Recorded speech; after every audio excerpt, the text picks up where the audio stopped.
main piece, of course, is the lower bearing from DRB Fab. So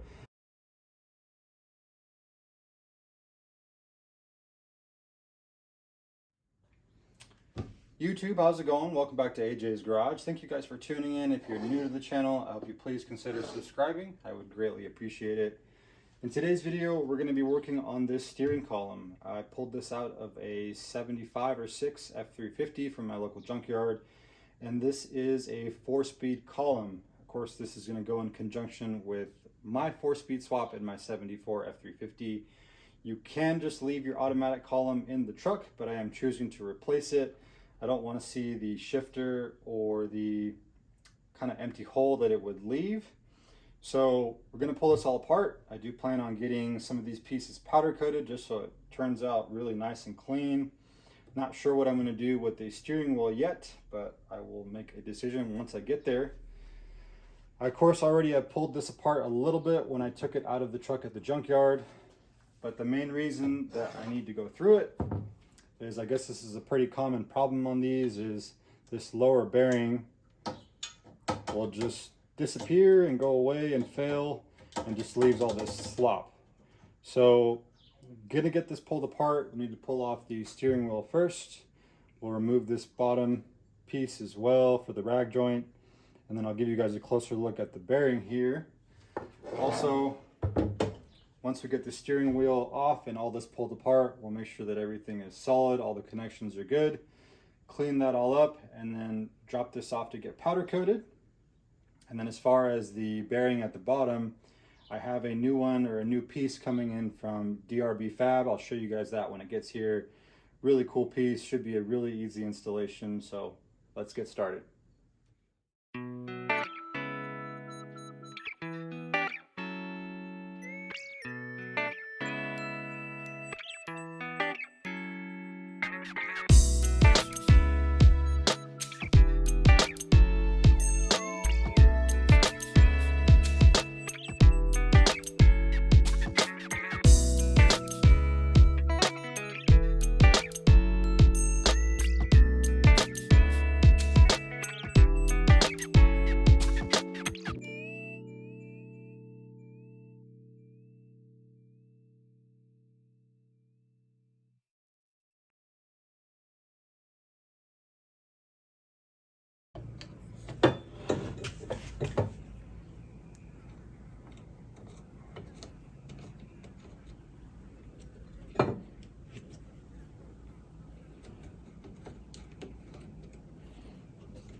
So this piece is coming out, but I do have to feed the wire back at the middle of the steering column up a little bit to give it some slack so that it pulls out.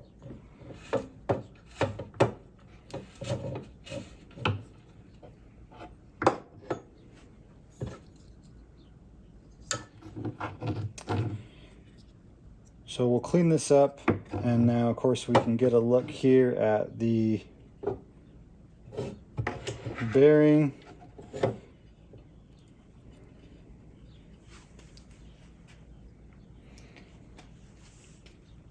Now, from some of the pictures that I've seen, this is the type of bearing and cover that was on this at the bottom. This top piece here is just a piece of plastic, and that slides over the actual bearing, and it's got a little bit of a groove on the back side here so the bearing won't slide down, and then this little snap ring here will keep it from allowing the shaft to have too much play in it. So this looks okay. I probably we'll try to figure out if we can replace this with something. But need to get rid of that little snap ring, and then we should be able to pull the shaft out, and then hopefully we can get this wiring all the way out as well. I don't have any snap ring pliers, so this should be interesting as far as getting that off. So here's a closer look at the snap ring and the bearing. The snap ring's a little bit bent out of shape, but should be able to straighten that back out. And then the bearing still moves freely. Might just add a little bit of grease or replace it, I'm not sure yet. This little plastic piece isn't too bad either. But the way this sits in the column is right in this center piece here. It's kind of a press fit. So the shaft will pivot on this. And of course, if this were to wear out eventually, that would cause some play up at the steering wheel. So I probably will end up just replacing this. Finding a bearing with the same inside diameter and just a little larger. Next step will be to remove this housing. So just need to remove these two little nuts here, and then in order to get this wiring completely removed, and again guys, this is something that you don't have to do if you're kind of just replacing the bearing down here at the bottom, but since I plan on getting this powder coated, in order to remove the wiring I will have to depin it. So I'm going to take a picture, that way I can put them all back where they go, but I believe you just pull out this center red piece and these all should come right out. So I'll get started on that. I'll catch you guys back up. As far as the steering shaft, this little clip kept the bearing from going too far down or having too much play. The snap ring goes in this little groove here. So we'll get this off. We'll clean the shaft up a little bit. Get this removed. And then that groove that I was mentioning, that it kind of wore into itself. Not so much down on this end, but definitely right here. So we'll clean that up. Hopefully it doesn't cause any other issues. So I've just about got the whole column blown apart. It really was not that difficult, and especially the depinning. You guys can see the wires are still in really, really good shape. Everything should still function correctly.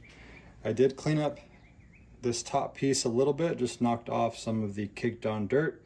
I will probably take a soft brush and maybe some foam cleaner and give this a little bit of a scrub just to clean up any of the surfaces, but this looks like it's in really good shape, so I don't think I'll have any issues with anything working as far as the turn signals or the hazards.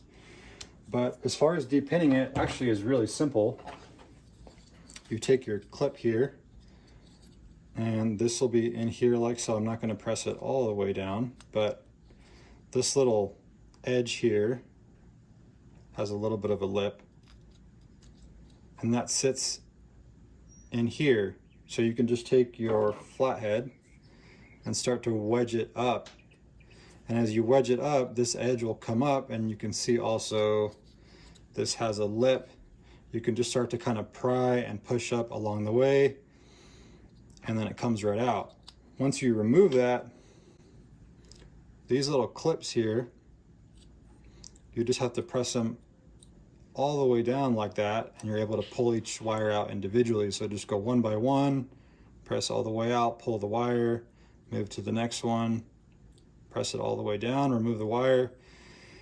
So really, really simple, guys. If you want to completely remove it, depinning it is not that hard. And of course, I took some pictures of where everything went, so I should be able to get those back in place. Got this removed. Two little screws that hold on this collar right here, and then the two nuts that held it on. And the last thing we need to do is remove this bottom retainer for the bearing. The new piece from DRB Fab takes its place. It just slides right in, really nice piece, and then it screws in So there's some spot welds. I can kind of feel one right here. There's one more here, and one more on here. Looks like 4 total. Should be able to get this right out, and then we'll be able to drop this off and get it powder coated. Drilled out the spot welds and pried this out of the bottom of the column. It took some persuasion, but it finally did come out. Didn't really damage the end of the column too much. Just one of these ends got a little bit bent up. I think it was this corner here. Just hammered it back into place, but I'm honestly thinking that I'm just gonna chop off this end here.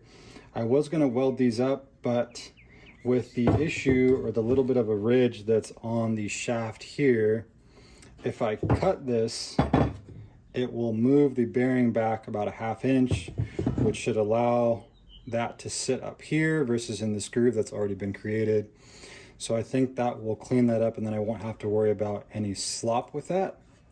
And comparing this to the column that's in the F350 right now, there should be plenty of tube that sticks out of the firewall to not have any issues. There is some adjustment on these columns here, so you can kind of move them up and down a little bit. So I'm gonna cut this off. We'll send this all to powder coating, and I'll catch you guys back up when those parts are done. All right, guys, so it's been about a week, and we are back on the steering column rebuild. I did get all the parts back from powder coating, and I am very, very happy with how everything turned out. Cool little thing that I found out about the powder coater that I go to. They actually do all the powder coating for Whipple superchargers. I did not know that the company was based out of Fresno, so that was kind of cool to find out. Next time I'm down there dropping off parts, or actually still need to pick up a few more things, I'll see if I can give you guys a look. It's kind of cool to see all the supercharger housings and everything getting powder coated. But one thing that I did do that I didn't record is this part of the column here had some damage to it the day I was gonna go drop it off. I'm not sure if it was like that and I just didn't notice it, but I ended up having to weld this back together here. It was allowing a lot of play in this, so welded this back up. Not sure if you'll be able to kind of see it right in there, but cleaned it up as best as I could. Of course, that's going to get covered, so it's not really going to be visible, but wanted to make sure that it cleaned up pretty well. So we've got all the parts back, so now let's start the reassembly. And the main piece, of course, is the lower bearing from DRB Fab. So I've already kind of test fit this. I had to make sure that the bottom of the column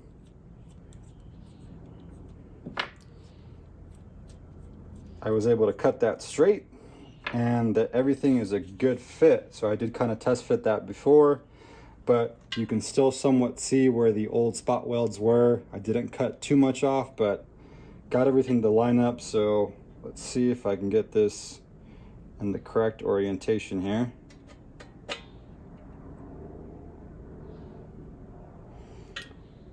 Holes are just slightly off. I just need to shift it over, but what I did, and you'll still be able to see the marks, is in order to line these up is I just drew a Sharpie where each one was. That one's gone there, but just lined those up, and then I measured up and then just drilled some holes. This one slightly off, but everything's still lined up well. So I'm just going to shift these over a little bit and we'll start the assembly, but that looks really, really nice. I'm definitely happy with how that fits. So now that I've got the DRB Fab lower bearing secure, we need to switch the column over and get this collar on, along with this part of it that holds the turn signal switch and the upper bearing. Now the difficult part about this is that you need to get these square-headed bolts to fall in these little grooves here, along with catching this edge, which will hold the two pieces together. So hopefully I can get you guys a good view of this, but the way you're going to get these two pieces to line back up together is this part that extends down here. I believe this is for the horn button, or makes contact for the horn. You have to get it in this little slot here. So that is in place, and then from there you try to get the bolt to just line up and fall into that groove along with the hole up through the top. So that one is in. What I'm gonna do now is get the top nut on and try to just loosely tighten it so it can somewhat hold it in place.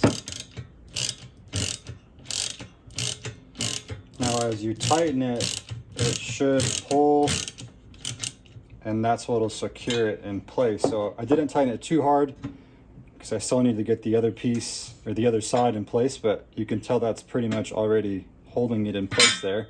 So we're just going to switch over to this side, and when you drop it in, you kind of want to pull to make sure you got it in place. So there you guys can kind of hopefully see that it's fallen in that groove. Now I'm just going to hold it with my hand or my finger and then tighten this other side.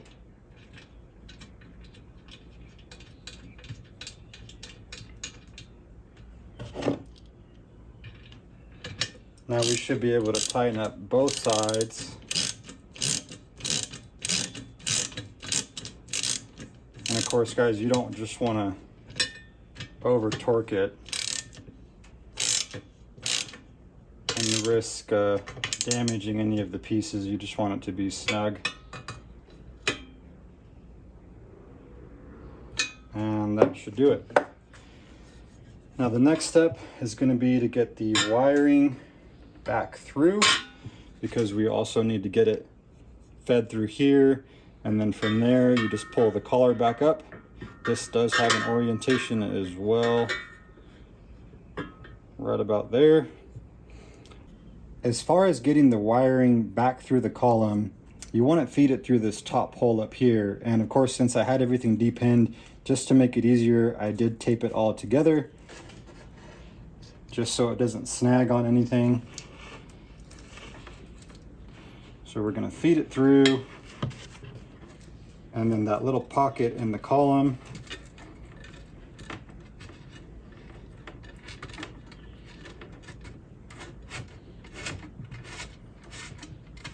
so that's going through very easily, and I see it coming through the other end.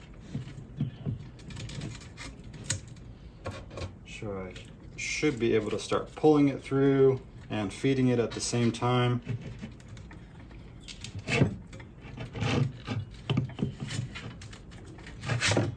There we go. And earlier I mentioned that that pocket in the column here was for the horn, but it's actually for the turn signal lever. So we're going to make sure that this all falls in place here. So now that I've got the wiring fed through the column, before I can secure the turn signal indicator to this housing, we have to get this collar up in place. If you were to secure this first, it would block the location for the 2 screws that secure it. So we want to make sure we do that step first. It does have a little groove or a piece missing here on the collar, so you just line that up like so. That should be close enough. And then as far as the locations for the screws, one down here at the bottom and then directly across here. So let's see if I can get that fed through. All right, so I finally got the collar secure, and just make sure you guys take your time. You don't want to cross thread anything, but as you guys can see, the column is coming together and it is looking really, really nice. I'm definitely glad I got it powder coated versus trying to paint it myself. I just did a semi-gloss. I didn't want too much of a sheen on it. So the next step is to get the shaft started. We want to get that through and replace the upper bearing. This is kind of like the last step. So we're just going to feed everything through the bottom here. So one step that I forgot to mention prior to installing the steering shaft is do not forget to slide back on this little collar here. It goes in this orientation and is very important. It prevents the steering shaft from having too much play in it. So you want to make sure you locate your upper bearing where it's supposed to sit in the housing. Once that's in place, you tighten this up and that'll prevent it from moving up and down and having any play in it. So next step, now that the steering shaft is in, is replacing or putting the upper bearing back in place. Now, I didn't choose to replace this. I did actually just clean it up, use some carbon choke cleaner, and it spins pretty freely, so I think this should be fine. While I was waiting for everything to get powder coated, I did order actually a few extras. Got these from classicindustries.com, and it's just a replacement piece to this rubber bushing. So we're gonna get this in place. Oh, actually it goes, yep, no, I had it right. Goes like this.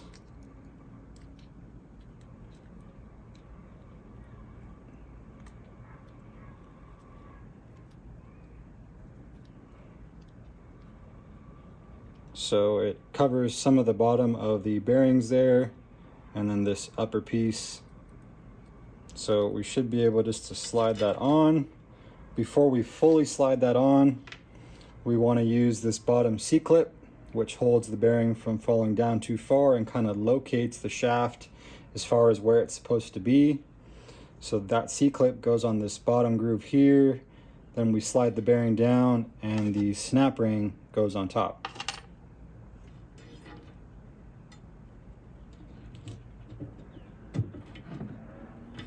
So that should slide right on there.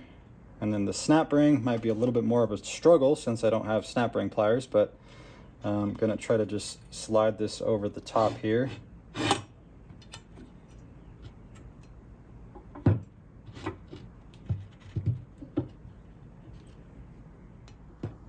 So now that I've got the snap ring in place, the upper bearing is secure on the steering shaft. Last step will be to get it seated in the housing up here. If you guys did notice, I also wrapped some of this electrical in some cloth harness tape from American Auto Wire, just to give it a little bit of extra protection. So I wanted to do that before we get everything in place. So lastly, we're just gonna get the bearing seated. Just wanna line it up and apply even pressure.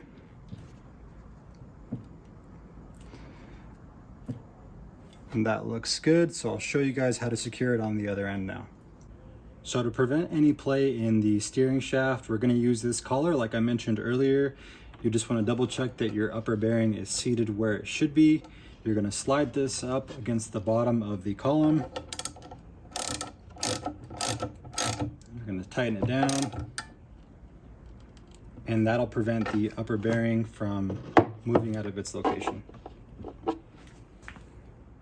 All right, guys, so that wraps up the steering column rebuild for the 4-speed swap on the 74 F350. And I actually surprised myself a little bit, to be honest with you guys, on how nice this came out. I am very glad that I got all these pieces powder coated. Looks really, really nice. The lower bearing from DRB Fab, very, very smooth, very high quality piece. If you guys are looking to restore your column and your lower bearing is shot, definitely check them out. I would highly recommend going with that. I did also, of course, wrap this lower section of the wiring just so this looks nice and clean. Didn't want to bore you guys with repinning this, but very, very simple. Just reference your pictures that you took. Of course, same thing with the top here. Very simple to get everything back together. Last thing would be just to get the steering wheel on, but in the middle of refreshing this as well. A little more prep work and some paint, and she'll be ready to go back on. I'll have a video out on this process soon as well, but thank you guys for watching.